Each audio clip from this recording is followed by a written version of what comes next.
All right. Well, thank you everybody for being here. My name is Josh Duran. Familiar faces here. If you haven't met me, I'm the mental health coordinator here at Gateway Regional. My role with your students, with your children here, is that they were someone I've talked to every 900, all 900 students this year at some point.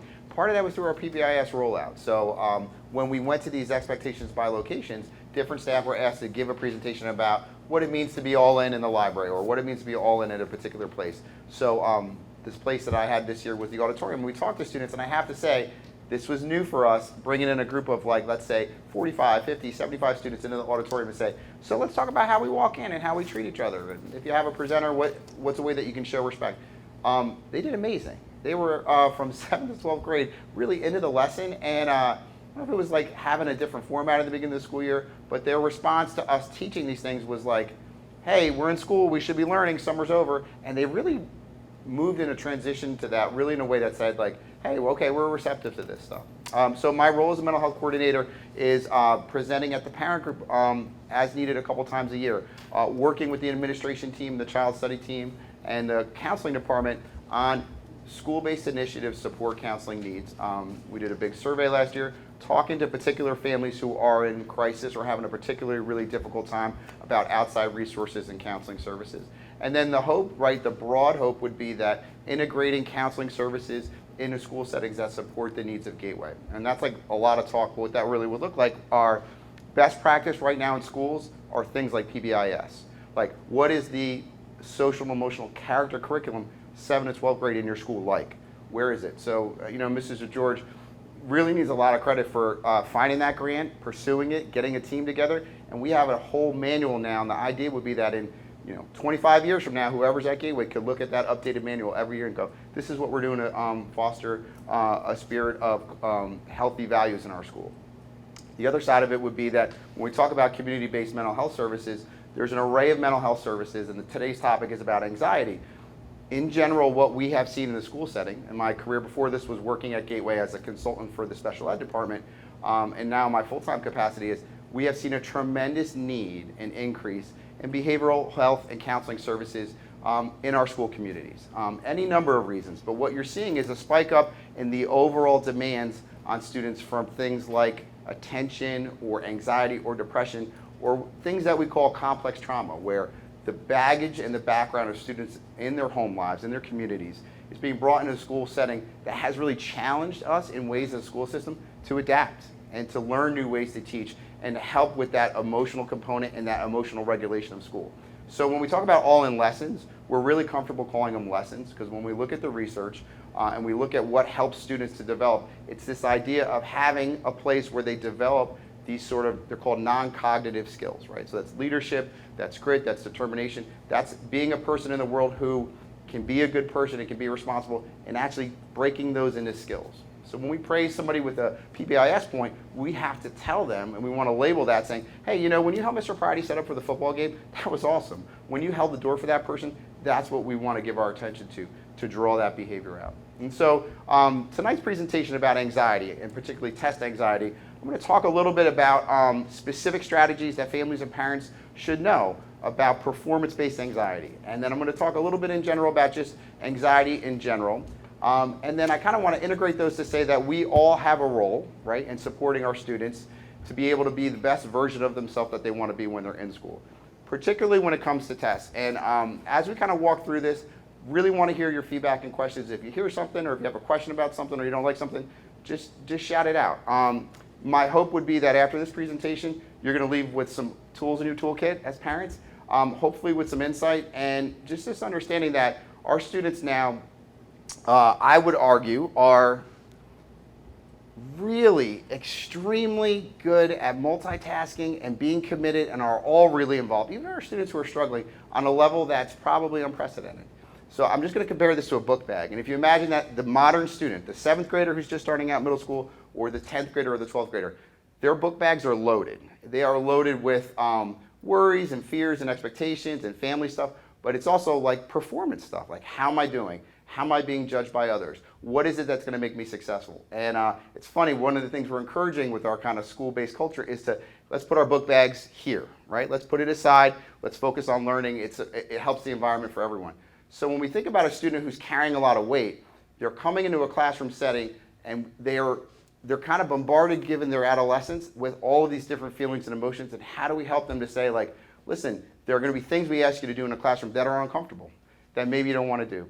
Public speaking or working in a group. How you do something that makes you uncomfortable, that's a really great transitional skill. So when we met with your children for the PBIS rollout, and they came into the auditorium and they had been going through these different areas, and we'd be talking about halfway through, I go, so let me just say right now, like, your attention is like this. There's really good eye contact. You're like, I see some head nods. I see people taking notes. So you're really showing me that as a speaker that you're paying attention. More importantly, if you don't want to be here right now, if you can't wait for me to stop talking, you're masking that in a way that shows I couldn't tell. And I'm getting a sense that you're here, but that idea of, like, I don't want to be here, I have to be here, I'm controlling it. And what we kind of relate to the students is that's an amazing developmental skill you will use every day as an adult.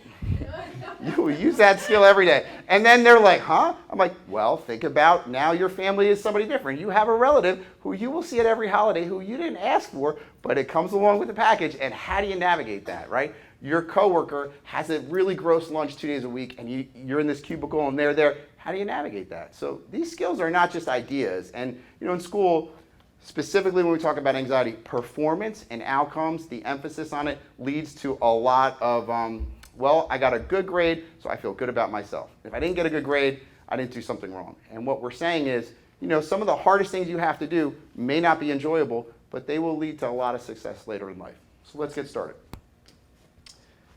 Helping students with test anxiety. So when I did the title for tonight's workshop, a parent workshop that covers managing performance, causes and signs and strategies, I think I kind of misspoke a little bit when we said that it was going to be a parent workshop that covers managing performance in academic anxiety, but overcoming anxiety. This isn't something that we overcome. This isn't a one-time thing. This is not something that we will master, and that after we master this skill of, I feel really good and calm, I could just move on and it won't be that way. And that's really an idea that we want to stress to our students and our families, which is it's about management, never avoidance. Some of the best insights and trainings that I've been to about anxiety says we want to make sure that we're going to do a process with the student or the family.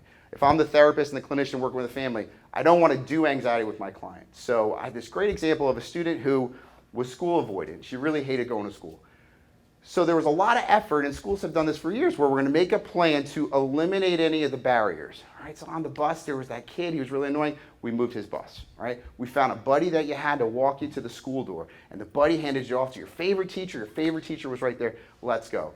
What we're doing is we're like, in some ways, trying to remove obstacles. In some ways, we're making that worry thought huge, right? We're giving it all this power that it can rearrange people's schedules and take Joey off the bus and get my favorite teacher out of her prep to come meet me. And on some level, you're giving a lot of weight to anxiety right there. So the trick in management and not avoidance is, how do I do something that doesn't feel good or is uncomfortable? Because I think there's somebody I trust telling me that if I just try it, it'll be good for me. This is really the skill that we're talking about. So when we say management of anxiety, we're pushing our students to say, you don't feel good about this test, or you don't feel good about getting on that bus. I want you to try anyway. Because demystifying anxiety to say, that big worry thought, we don't want to eliminate those barriers. We want you to be in the moment going, oh, of course I'm worried because I'm back at school, or this is like an AP test. I should be worried about this test. This is my first Spanish test, and I'm not good in this class. Here's that worry thought. And we'll talk about a strategy that students, parents, and families can use as we talk to, instead of eliminating those barriers, externalizing those worries. So that's a really great strategy. What does it look like, test anxiety?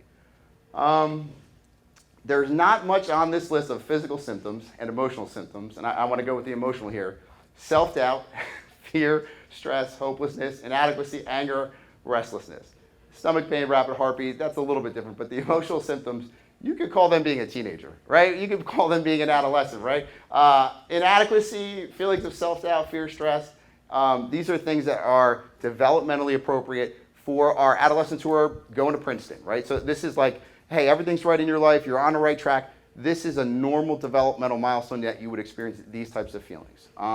What we want to recognize is when these symptoms combine, really impact a student's performance, or they impact their ability to give their best efforts consistently, we want to pay special attention to that because it's not just going to be limited to those tests typically. It's going to be expanded beyond that. So what we also know about these symptoms is we want to be receptive, we want to know what they are with our children, but we also have to put them in context, which are, you're so worried about this test, and I told you just go talk to Mr. Abbott, he'll help you with the retakes. He's really approachable, and they're just stuck. And you're kind of like, listen, this is not that I solved what you need to do. I'll email the teacher Mr. Abbott's going to meet you at lunch, he's going to give you and it's done. Like, can we move on? And we're so far away from seeing, like, why are you so stressed out? What's this about? This is not that big a deal. And it's just, I think, helpful to remember the developmental period and also this idea that logic won't apply when that worry thought's there.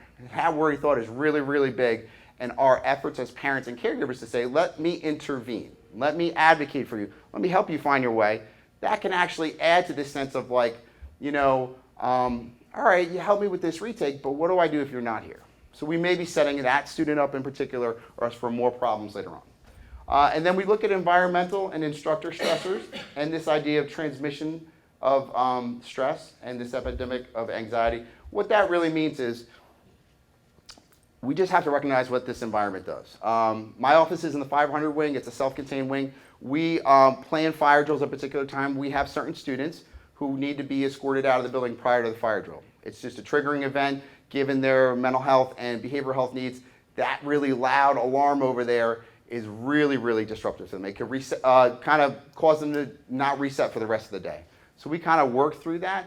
The other idea is that the environment in a school, in and of itself, the lights, the students, kids who have any sensory needs, which are most teenagers, are really irritated a lot of times at just being here in this physical space, and it can be very disruptive.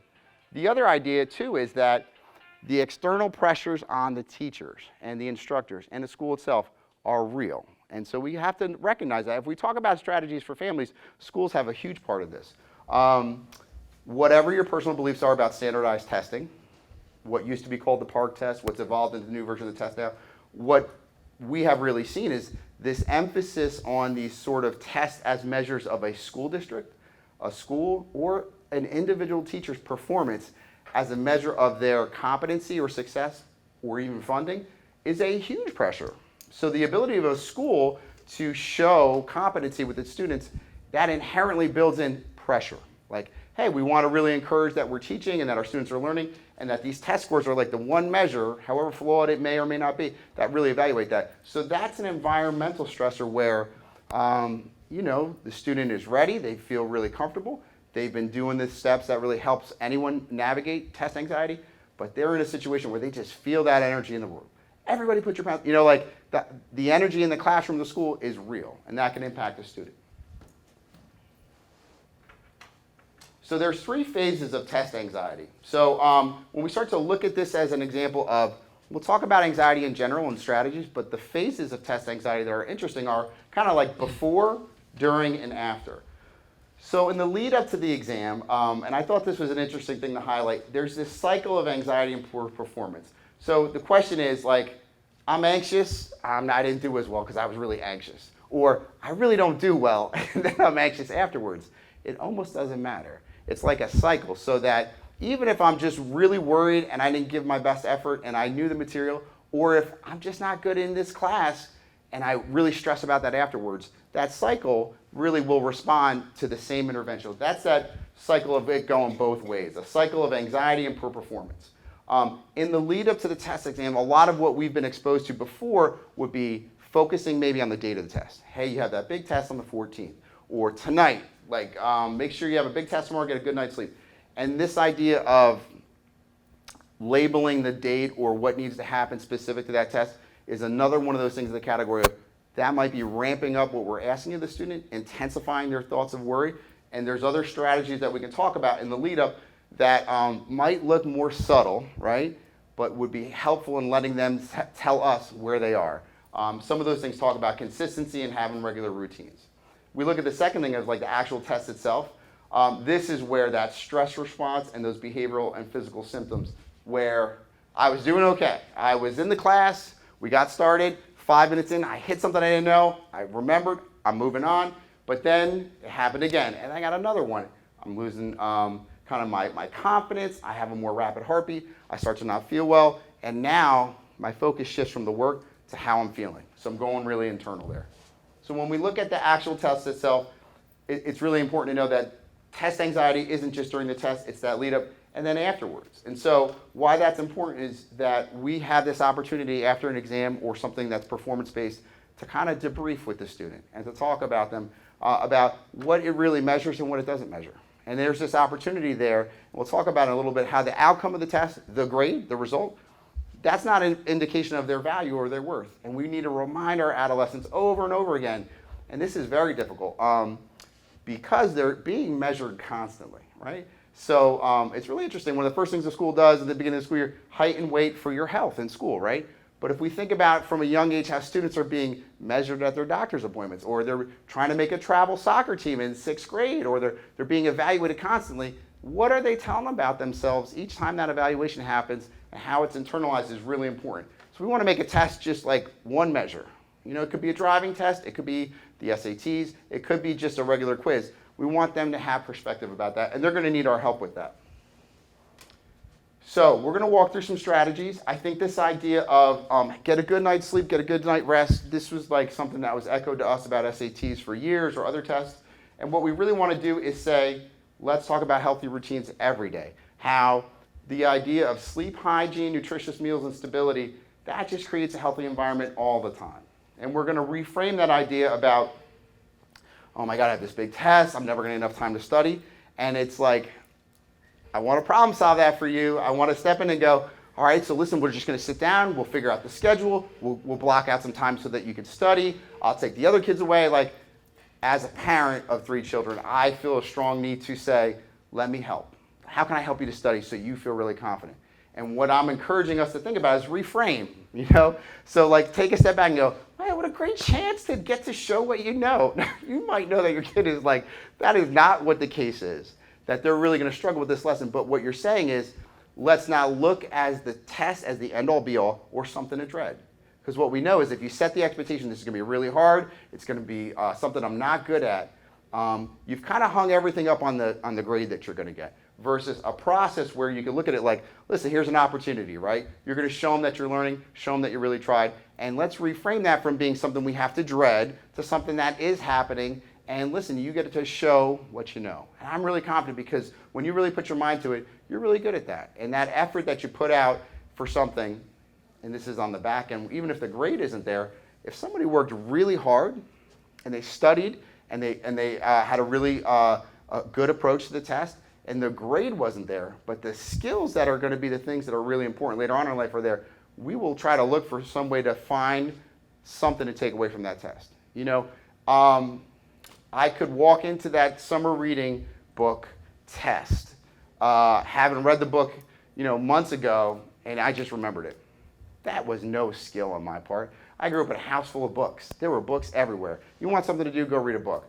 Reading was fun and easy. I did not measure, my reading comprehension wasn't so much a reflection of a skill I developed as maybe a talent and maybe something I was passionate about.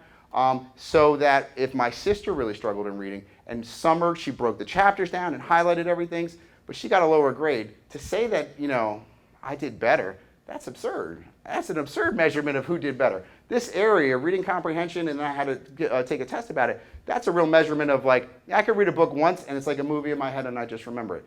My sister, chapter by chapter with the highlighter, with a page underneath so she can go line by line, and she struggled on that test and she really worked for that 70 to say like, you know, you really need to try harder. She was working harder the whole time. And that's something that we want to remember when we talk about progress. This idea that practice isn't about perfection, it's about progress. And I would argue that when we look at that as like reframing, we want to use that skill often. During the exam, so this is like game time, right? We've prepared you, we've gotten you to the point, now it's going to happen now. So I think something that's really helpful are this idea that like, you know the test is coming, so what kind of format is it? What do you think it's going to be? What do you know about the test? Strategies. And if your children don't play video games, which many of them do, but many of them don't, this idea of strategy and logic games, it's everywhere. It's on Candy Crush. It's everywhere. They have a strategy for everything. Even just when they're working through their social media page, they know how to change things and move things and manipulate things in a way that really speaks to this idea of they can have a game plan for how they walk into a test, because they kind of have a mental map of like, okay, how do I want to approach this test? What are the things that I'm going to try in this situation that mean, like, if I get stuck, what's my next plan? And if I get stuck again, how do I respond to that? The number one thing, too, in those test anxiety situations would be to try to breathe through those moments of, I'm starting to feel the rapid heartbeat, I'm starting to notice I'm distracted. Just take a breath in that moment. And this idea of a deep breath in, hold it, and then give it a controlled release would look really simply like, you know,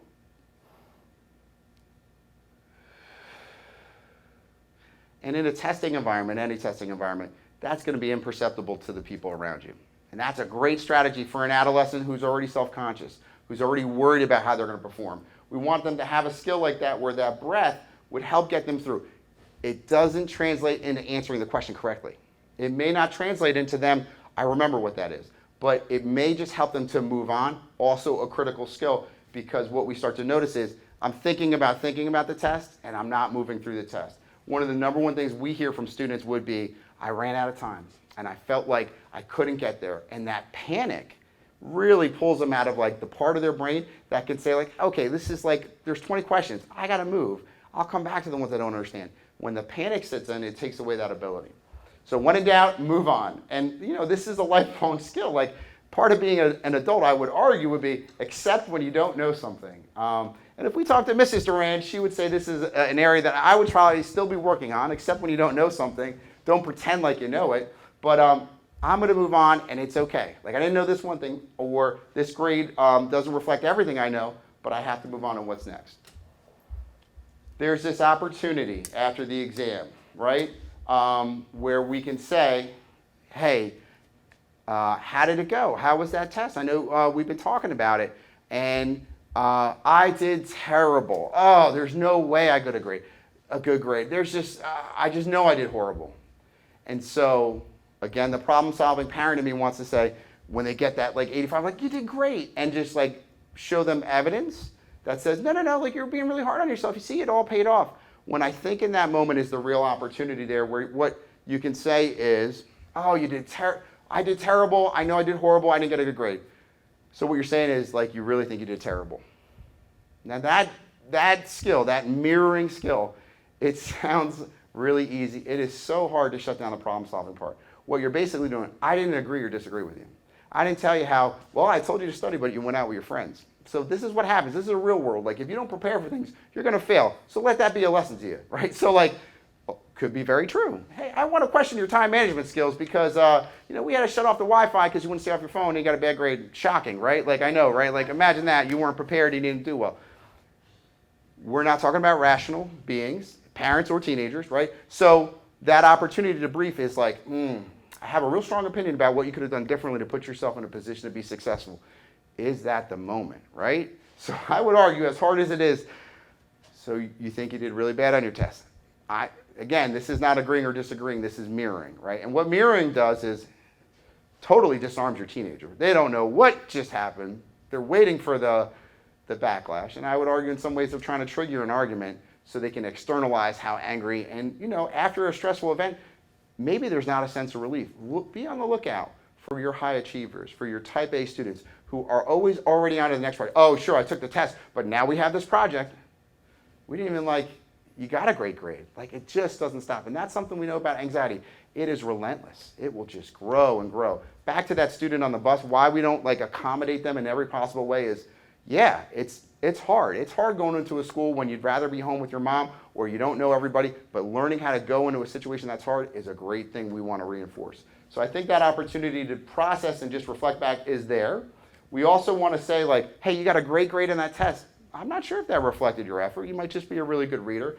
Or a low grade, right? That doesn't necessarily mean that you failed. And I know that's really strange to say. And it's like, well, no, they failed. I looked in Power School. Their grade says they failed. Every night at my house, I have 3 young children, 12, 10, and 8. Homework starts at our house. And one of the major differences I notice in homework now from when I was in school is that before my child can move on to the next math problem, they have to get it right. They have to get it right. They have to get it right. It says, nope, try again. Nope, try again. So I would write the math problems, or we got a worksheet, The expectation was that a parent would review it with me, or that if I had a problem, my teacher would look at it and grade my homework. This idea of like real-time, in-the-moment grading, I would argue that from this idea of managing anxiety, like my kids, they think that that's how it goes. Like you get it right, and then you do the next one. You get it right and do the next one. That does not reflect the world that we live in any real and meaningful way. And I get the idea of giving homework on a computer, and I get the idea of like, okay, if you have trouble, here's how to solve that problem, and then you'll gain insight into the next one. But what we've done is set kids up for that perfection idea. You gotta get it right, and then you move to the next one. I think a worksheet that your parent may or may not check, but that review is like sitting down and do a worksheet and not being on a screen, that's pretty helpful. That's a skill you're gonna need in a job where you now aren't in school. Your TV's over there, outside's over there, your bike, your friends, but you're doing something because it's follow-up. You know, you'll have homework as an adult. How will you manage that? So I really think the post-exam is not a time for, so what could you have done differently? How could you have prepped? Let's just kind of reflect back and just acknowledge that it's this idea that you're valued for a number of things. Even if you had a bad day, it's one exam. So we talked about these things already, this idea that anxiety demands certainty and comfort. And what I really want to just kind of close with are these ideas of these skills. And this is really, we go back one page. The idea that I want to know what's going to happen next and I want to control it, that's something anxiety demands. I want to feel safe and comfortable too. So how do we interact with anxiety? And I have that Bob thing up there. So what that looks like is we don't eliminate the barriers. There's going to be tests. There's going to be performance-based things. People are going to evaluate your how you did. We want to plan for when the anxiety comes. It's not eliminated. It's not avoided. It's like, so I don't remove like everything that's going to make you worry, but I want you to have your radar that, of course I'm anxious. Like this is a really big test. This is like a midterm or a final. Like, and we want to normalize that anxiety and worry are there every single day for everybody. And when we do that, when we say like, oh, of course you're here, it's the idea of almost naming that worry thought. So I say Bob because it's like, if our anxiety has a name, it would be like, well, of course Bob is here. Bob comes whenever I have to give a presentation, or whenever I have to get my kids to practice and we're running 10 minutes late, or Bob comes when we have to go to Thanksgiving dinner and I'm going to see Uncle Joe, and that's, you know what that is. So it's like labeling that anxiety and giving it a name externalizes it. It also makes it seem like, yes, this is something I have to deal with. And the idea that we want them to look internally for these sort of independent and problem-solving skills means that, like, when we talk about anxiety, it won't come from an external source, right? I can't take the test for you. I used to hear that all the time. It's like, I can't take the test for you. You're going to have to do this on your own. And I think what that really is trying to get at is like, you're going to have to solve this worry thing. You're going to have these things. And one concern I have as a parent and as a clinician is we, as a school and as a community and as parents, we really have to help these students be successful. Often by saying to them, you're right, it's really hard and it's uncomfortable. You're going to do it and then see how you feel. Oh, that was terrible. That test, I felt completely unprepared. It's like, well, listen, so you feel really unprepared on your test? Yeah. You know, like there's the reflect thing. And the next thing is like, well, listen, I just want to tell you, it's not easy to do something that's really hard. I'm really proud of you because that was a hard test, and whatever your grade is, I know you really tried. Or you did something that you didn't want to do and you tried, and that's going to help you. And I think that idea of praising something in there, not based off a grade, is really critical. And that will shift the focus from, this test isn't going to tell you what kind of person you are. That's what I'm here for. I'm your counselor at school, I'm your vice principal, I'm your all-in teacher, I'm your family. Like, we have to really be almost in some ways against this norm. I can tell you that my daughter just started 7th grade, and this emphasis on who made the advanced math and English test was completely based off of standardized tests, which is completely like, that's a really flawed way to do that. And immediately we're breaking them into groups saying, hey, you're in that class, how'd you get in there? Oh, you got that test score. So the pressure on families is real, and the pressures on performance are really high. And we live in a society where this idea of like technology helping us, I think in a lot of ways, just like that homework that's electronic, can add to the sense of anxiety. And so I hope with this kind of overview that I included, Mr. Pridey's going to get this out to you, some really great resources here. I just want to point them out to you a little bit. There's a great article in the New York Times that you can link to. This book by Tamar Chansky called Freeing Your Child, or now she has a new book called Freeing Yourself from Anxiety. It's awesome. I would say it's not based just on younger children, but the idea is parenting is like we want to make sure that we're not transferring that worry and that anxiety through our children all the time, and what strategies they can help. She talks to Mark Shansky, talks about worry warriors, right? So it's very empowering. It's this message of like, oh yeah, the worry's going to be there. Don't let it be the boss. You're the boss. So since my kids were young, we've talked about mom and I are the boss. We're the boss. You're the boss of your feelings. And why that's helpful is we have some very anxious people in our house, myself included, and we are reminding. And so my kids will say things like, so what's your worry? And I'm like, whoa, this doesn't go two ways. Like, you don't get to ask me. What they're perceptive of is like, hey, you're not yourself. You seem to be like kind of like off right now, and you're not making any sense. So like, what are you worried about, Dad? You should say it. And they'll be great counselors one day. But the idea that as parents, right, for ourselves and helping our children and teenagers grow. There's also this great book called That Crumpled Paper Was Due Last Week.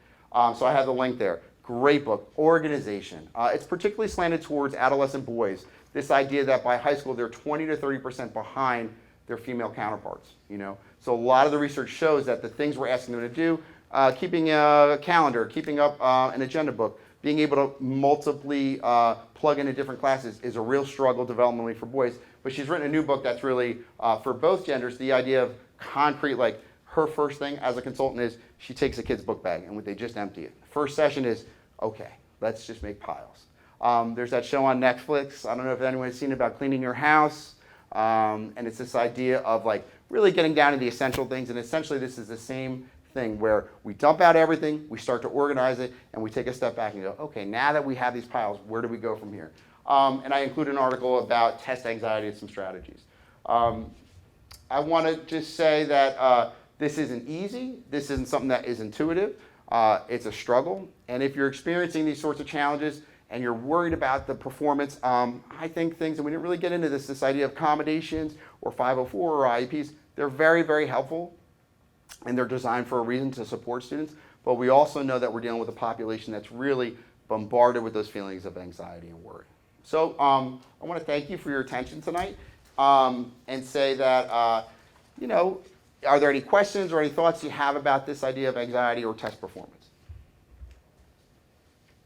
Well, thank you. Our hope would be that I know at next month's parent meeting, there's going to be a roundtable discussion facilitated by Mrs. Klein, where there'll be some food and groups where students can talk, parents can talk, and then there's a coming together afterwards. So thank you so much for your attention. And please reach out to me. I'll leave my cards here on the table if you have any questions or anything you'd like to follow up with. Thank you. Thanks, Josh.